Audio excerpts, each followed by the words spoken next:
missed out on this title when it first came out, but now I can make up for lost time. Not gonna lie, part of me wishes I used the $5 for some ice cream.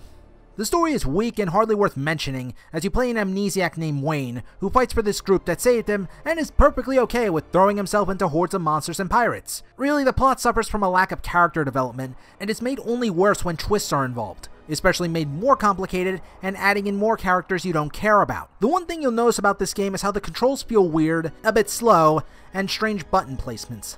Like to reload, you push the right stick in. Fortunately, the game does have a competent aim assist at times, and once I got used to the control scheme, things were easier to grasp. Minus the whole enemies juggling me to death though, that wasn't fun, and felt like once you get into one, you're just dead.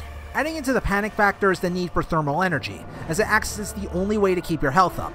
Despite it being a threat, unless you constantly use energy weapons, you'll be perfectly fine. You can also board giant robots, or VS's, to give you another edge in combat. Each one also adds a bit of variety, as some can be used for moving faster or jumping higher, or others serve as more combat-oriented machines. It can be difficult to get used to them, however, making dodging all the harder when the camera won't back you up. There's not really any customization, but you can find weapons in the level to equip on the robot you are piloting, or even take those giant weapons and use them on foot, living out your alien fighting fantasies. I said fighting fantasies! Still, the feel of the giant monsters being there and making their presence known is amazing.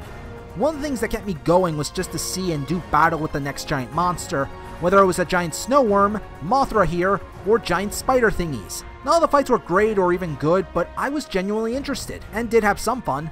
And then the game reminded me that there were human enemies, and most fun ceased to be. This is mainly because they lack the same level of threat unless they are hurling rockets, or in their own giant robots. It just became run-of-the-mill and even boring in some cases. The visual effects also hinders the gameplay, as I can't see a damn thing during fights, made only worse by the camera suddenly zooming in when I don't want it to. This makes tasks like hitting and dodging all the harder to do, and even if you do have the radar working. This wouldn't be so bad if there were better dodging mechanics, but there's absolutely none of that crap here. Not to mention at times, it felt like damage frames were random. Take this tank boss. I hit him a few times with rockets, yet he only took damage when the game felt like it needed to be hurt. Or this monstrous boss when I hit it with rockets and lasers. Kept hitting the same spot, and once again random took over. Perhaps the worst boss battle was the next to last one, where the pillars began to move and the enemy can one-shot your robot, and you need to get to the other damn robots, but it's hard to when you have a giant one rushing you all the damn time, and the area is moving constantly. There's no real sense of progression either, as all your weapons are taken after each stage, including if you had a giant robot at times. The final verdict for this game is... Warning! Warning!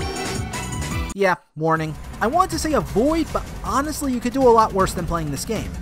It's an interesting experience you should check out if you haven't played Zone of the Enders or Xenoblade X for the giant monsters alone. Just be careful of what you're getting yourself into. I'm the smartest moron, and given the sequels that came out, surely the game has improved. Yeah, I'm cutting myself off life support now.